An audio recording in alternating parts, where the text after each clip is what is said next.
ही दृश्य आहेत नाशिक जिल्ह्यातील निफाड तालुक्यातील सायखेडा परिसरातली। नाशिक जिल्ह्यात गेल्या काही दिवसांपासून पावसानं अक्षरशः धुमाकूळ घातला आहे। गोदावरी नदी दुथडी भरून वाहत असून धरणांमध्ये मोठ्या प्रमाणावर पाण्याची आवकही सुरू आहे।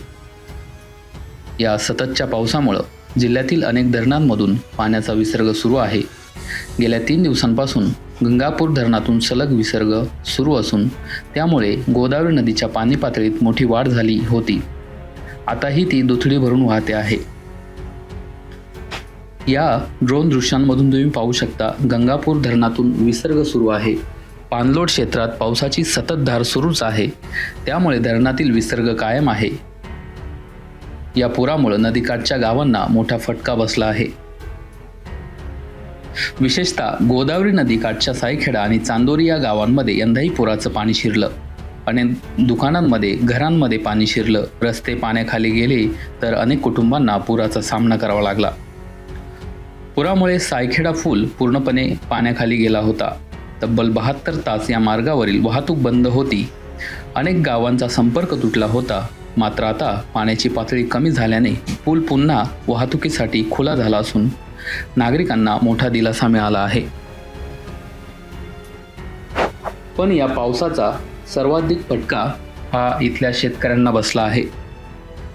निफाड तालुक्यातील सायखेडा, चांदोरी, गोदानगर, शिंगवे, करंजगाव, कोठुरे, गोंदेगाव, कुरटगाव, सुंदरपूर, जळगाव, चापडगाव, मांजरगाव या नदीकाठच्या अनेक शेतांमध्ये पुराचे पाणी शिरले आहे। गोदाकाठच्या जमिनी खरडून गेल्याचं चित्र आहे। नांदूर मध्यमेश्वर धरण क्षेत्राजवळ गोदावरी व कादवा या 2 नद्यांचा संगम असल्यानं मांजरगाव, चापडगाव व कादवा नदीकडचे काथरगाव, सुंदरगाव येथील सर्वाधिक शेती पुराच्या पाण्यात आहे। पुरामुळे निफाडच्या गोदाकाठ भागातील हजारो हेक्टर शेतजमीन पाण्याखाली गेली आहे। यात सोयाबीन, मका, ऊसाची शेती पाण्याखाली गेली आहे। शेताकडे जाण्याचे रस्ते बंद झाले, जनावरांचा चारा खराब झाला, घरांची पडझड झाली, विद्युत लाईन कोलमडून पडल्या, अनेक प्रकारचे नुकसान झाले व जनजीवन विस्कळीत होऊन शेती पिकांना फटका बसला आहे। पुढील काही दिवस हे पाणी शेतातच राहणार असल्याचं शेतकऱ्यांनी सांगितलं। एकूणच शेतकऱ्यांच्या मेहनतीवर पाणी फिरल्याचं चित्र आहे। आता प्रशासनाच्या पंचनाम्यांकडे आणि नुकसान भरपाईकडे येथील शेतकऱ्यांचे डोळे लागले आहेत। लोकमत ॲग्रोसाठी गोकुळ पवार, नाशिक।